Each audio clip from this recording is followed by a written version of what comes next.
Você está ouvindo mais um episódio do podcast sobre neurociências, produzido em parceria com o Programa de Extensão Sustenta a Vida da Universidade Federal Fluminense. Eu sou o Adriano Freitas, pós-graduado em neuroaprendizagem e especialista em neuropsicologia clínica, neurociência clínica. No episódio de hoje, eu falo sobre avaliações e autoavaliações.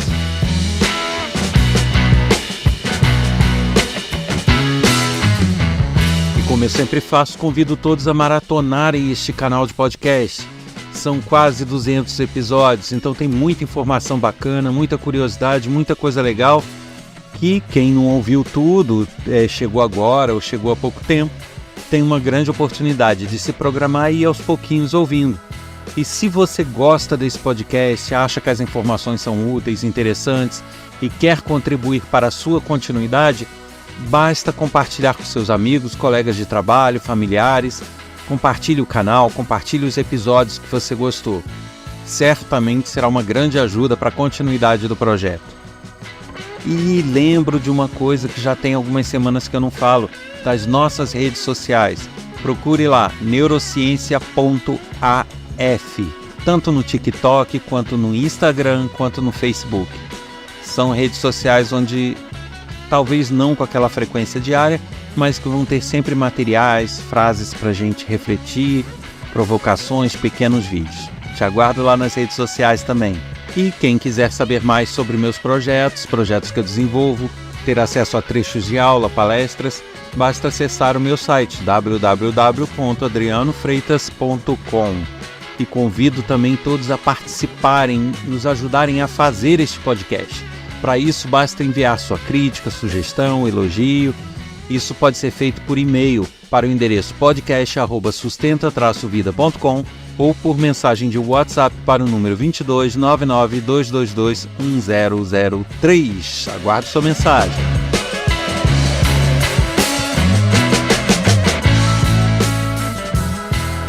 E nesse episódio eu resolvi falar sobre avaliações e autoavaliações.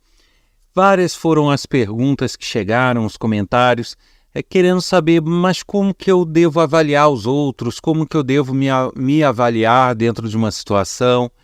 Né? Como que eu devo, não julgar, mas assim, opinar sobre o comportamento alheio, sobre o desenvolvimento alheio ou o meu próprio desenvolvimento? Bem, este não é um assunto dos mais simples. Pode parecer que ele vai ter uma resposta objetiva, mas é difícil.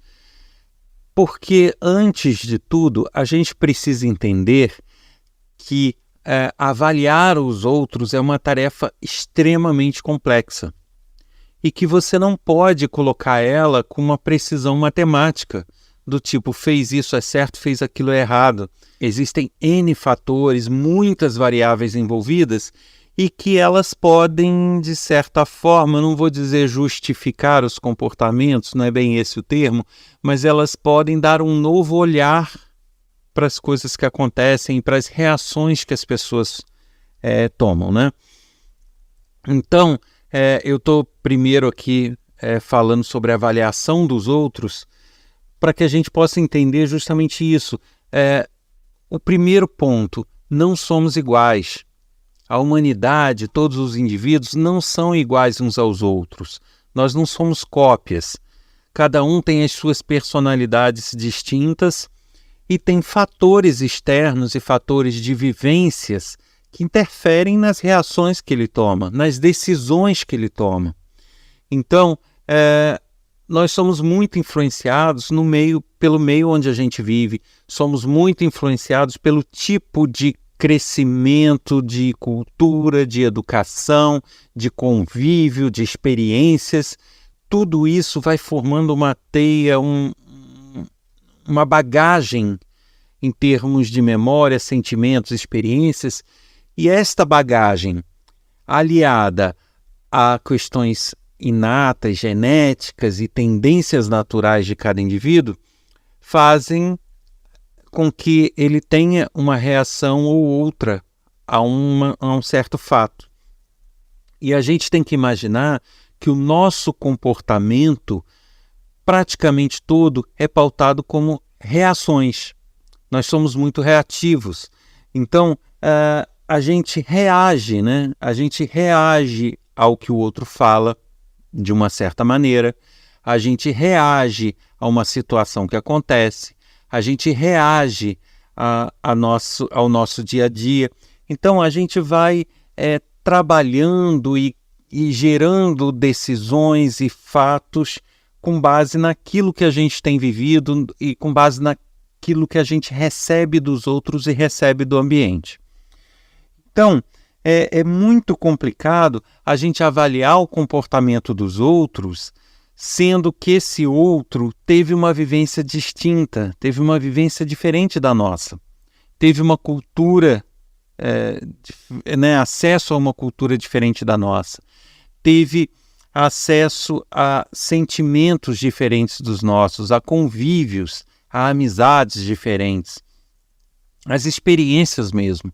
Então, eu não posso pautar os outros com base naquilo que, para mim, é o ideal ou não é o ideal, é o correto ou não é o correto. Por isso que é muito complexo essa questão. Como que eu avalio os outros com base na minha experiência? Não dá. Não dá, não é o correto. O que se faz normalmente quando se convive em sociedade, e aí é o menos pior, eu diria, é o mais razoável dentre tudo, é você ter uma média de comportamento social, uma média de metas sociais, e aí com base nessa média, que seria, entre aspas, normal, a gente poder avaliar se as pessoas estão muito ou pouco fora dessa curva. E aí eu falo de coisas assim, extremos, né? Então, por exemplo, no convívio em sociedade, é errado, não é uma coisa bacana você matar alguém, né? Eu acho que isso todas as pessoas, salvo psicopatas e salvo pessoas que têm isso como uma questão natural, tem-se uma quase unanimidade de que matar alguém não é o que deve ser feito diariamente. Então, com base nesses critérios de sociedade, você acaba tendo alguns parâmetros de avaliação com relação ao caráter, com relação ao comportamento, mas mesmo assim, ainda assim, você tem variáveis que interferem. Veja bem, não estou defendendo assassino, não estou defendendo quem comete crime de forma alguma, mas a gente tem que entender que, por exemplo, a pessoa pode ter um desvio de personalidade, a pessoa pode ter uma questão neurofisiológica, uma questão comportamental que leva ela a fazer isso sem uma malícia, sem uma maldade, sem uma consciência do que ela está fazendo. Existem essas situações? Existem. Então, como que você vai parametrizar uma pessoa que tem um problema neurobiológico, neurofisiológico e que gera esse comportamento com aquele que faz isso por malícia, por dinheiro? Percebem? Então, mesmo em coisas que são tidas como unânimes ou quase unânimes, você tem sim variáveis que interferem em cada caso, né? Matar é ruim, sim. Mas e se a pessoa estiver numa situação de vida ou morte do filho ou da filha? Né? Ele de repente se depara com uma situação que o cara está à beira de matar o filho e você não tem outra solução. Parte para cima e acaba matando o bandido. Será que ele tem que ser analisado e avaliado da mesma forma que o próprio bandido queria matar por prazer ou queria matar por alguma outra situação? Percebe? Então, mesmo as piores coisas, como um crime, por exemplo, elas podem ser avaliadas de diversas formas. Elas podem ter visões diferentes e ângulos de visões diferentes de acordo com a situação, de acordo com quem faz, como faz, por que fez, o que gerou aquela reação, né? Então, Por isso é que avaliar as outras pessoas é muito, mas muito complexo. E aqui eu estou dando um exemplo de um assassinato, que é uma atitude extrema, mas vamos levar isso para o dia a dia, né? Como que eu avalio se a pessoa poderia estudar mais ou não poderia estudar mais, ou se desenvolveu profissionalmente de forma adequada ou não se desenvolveu de forma adequada? Eu simplesmente não tenho como avaliar isso. Eu posso dar a minha opinião com base na minha experiência, na minha ótica, mas eu não posso ser determinante em minha opinião em dizer que a pessoa ela precisava se preparar mais profissionalmente, por exemplo. Sabe? Porque eu não sei o caminho que ela percorreu, eu não sei o estágio em que ela está agora, se foi uma superação muito grande para estar assim, né? De repente, o que para mim ainda não é suficiente, para aquela pessoa foi uma vitória de uma vida, foi uma batalha absurda. Então, como que eu posso chegar e quase que de um pedestal e falar que aquela pessoa deveria se esforçar mais? Se eu não sei o esforço que ela fez até ali, eu posso estar correto.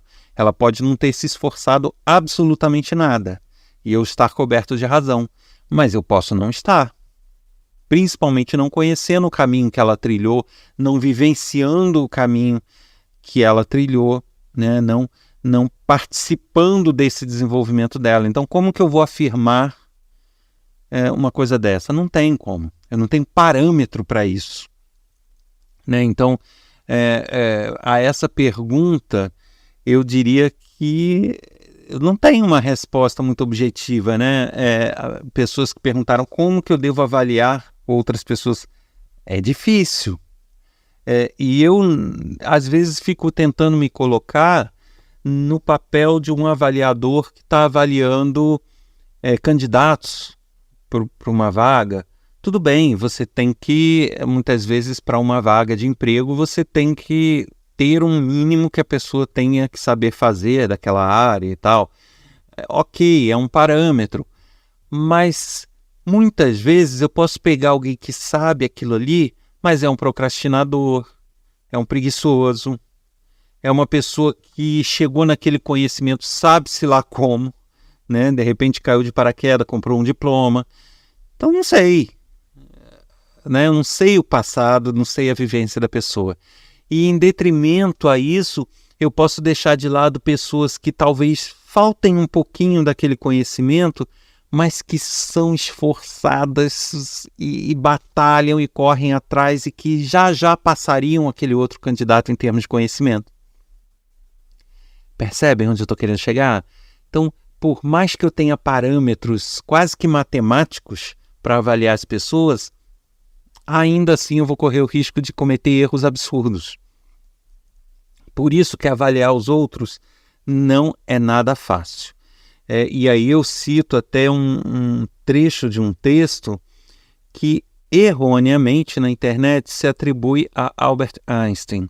Na verdade, até eu acreditava que seria, mas não é. Na verdade, não é. Hoje eu já sei que não. Foi uma atribuição errada e que é desconhecido o autor. Que é o seguinte: todo mundo é um gênio, mas se você julgar um peixe por sua capacidade de subir em uma árvore, ele vai gastar toda a vida acreditando que é estúpido. E é fato, né? Eu não posso... Aqui no caso está falando de um peixe e a capacidade de subir em árvore. Realmente, se eu chegar para um peixe e for ver, bom, eu vou pegar como parâmetro o fato, a habilidade de subir em árvore. O macaco vai tirar de letra, mas o peixe vai se ferrar. Agora, por quê? Porque é uma limitação física dele, não há a menor possibilidade dele subir numa árvore. Até porque ele precisa estar dentro d'água, né?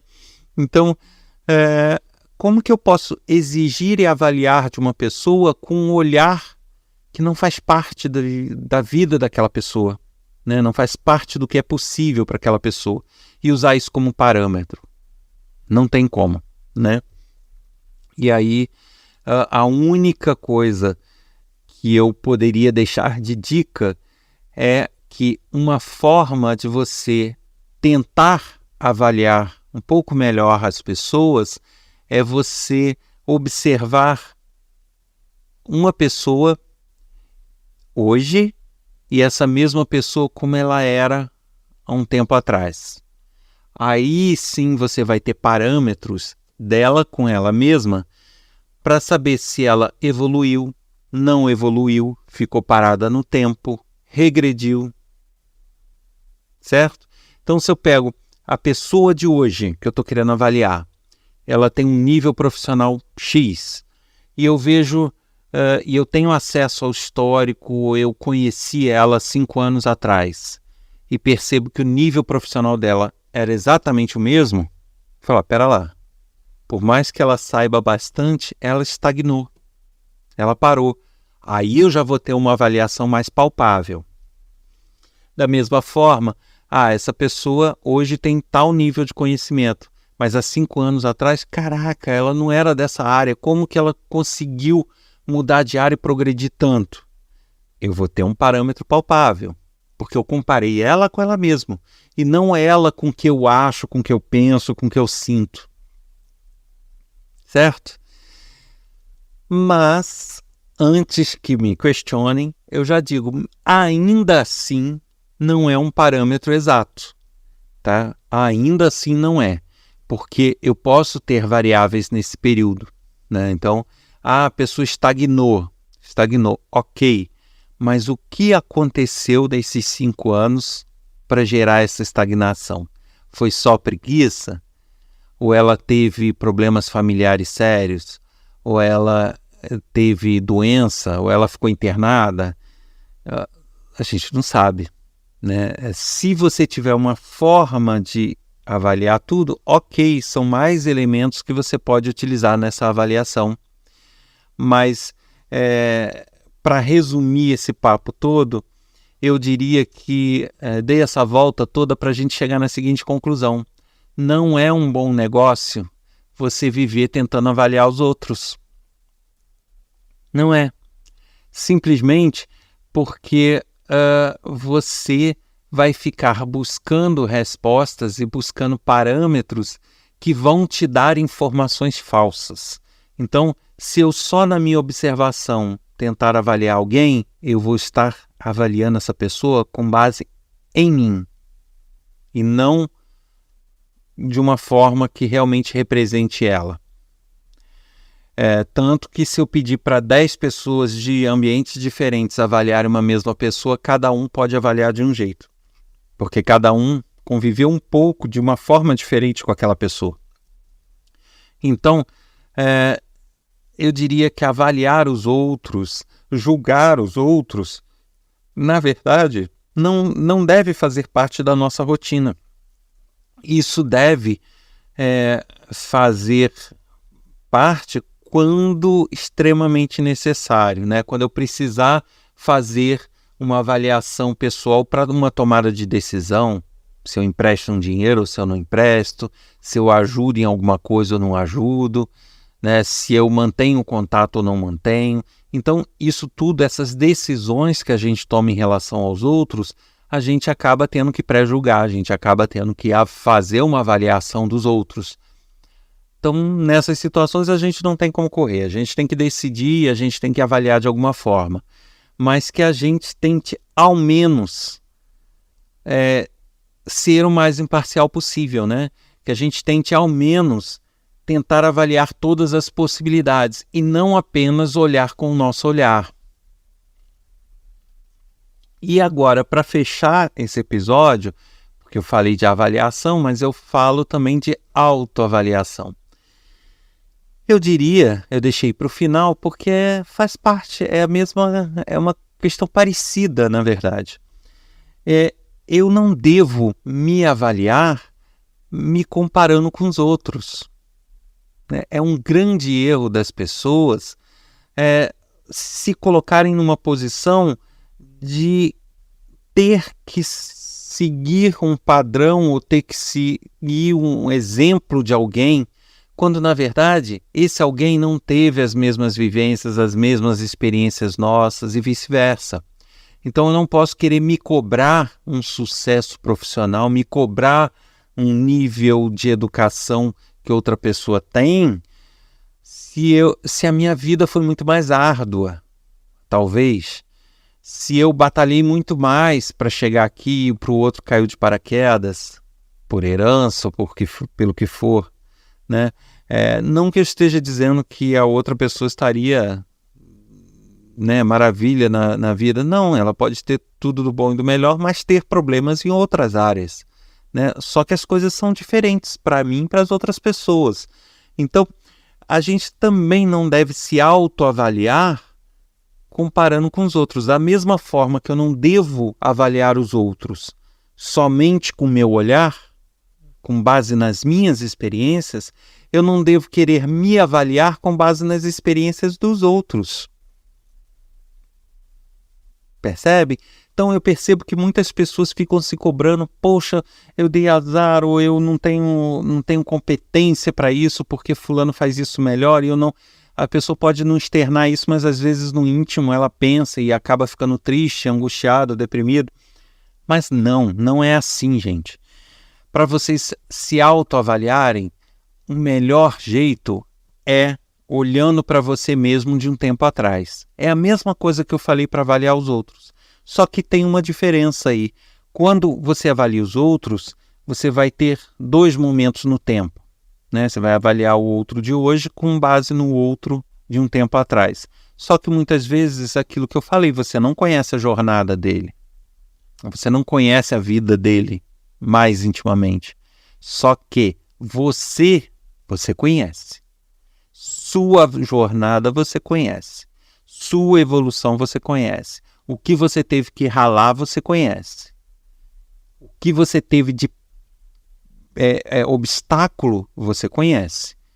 Então, ao se autoavaliar, esqueça os outros, né? Você pode ter pessoas como exemplos.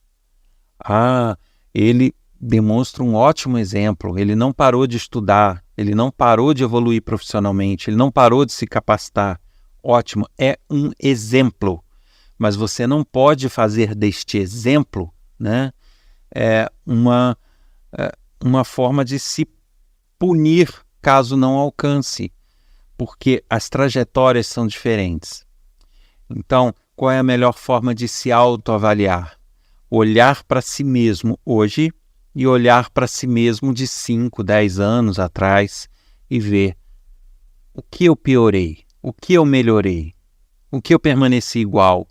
E aí sim você vai ter um panorama mais real de saber no que você precisa investir mais atenção, em que você passou do ponto, em que você ficou estagnado, né? E mesmo naqueles que ficou, nos pontos que ficou estagnado ou piorou, você, de você mesmo, tem como saber o que gerou aquilo.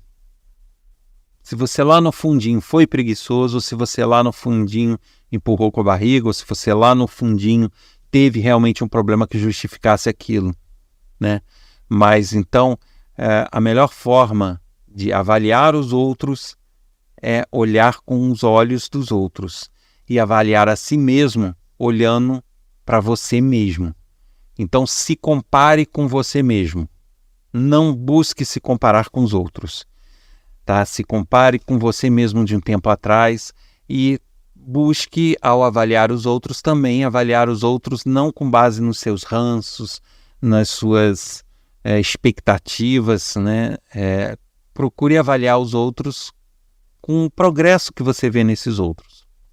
Da mesma forma, não se puna por causa dos outros.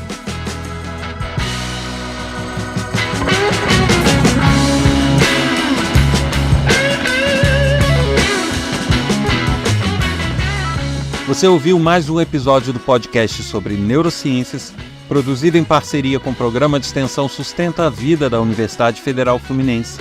Eu sou o Adriano Freitas, pós-graduado em neuroaprendizagem, especialista em neurociência clínica, neuropsicologia clínica. Quer escrever para a gente com críticas, dúvidas, elogios, sugestões? Mande um e-mail para podcast@sustenta-vida.com ou mensagem de WhatsApp para o número 22 99 222 1003. Até semana que vem com mais um episódio. Te aguardo!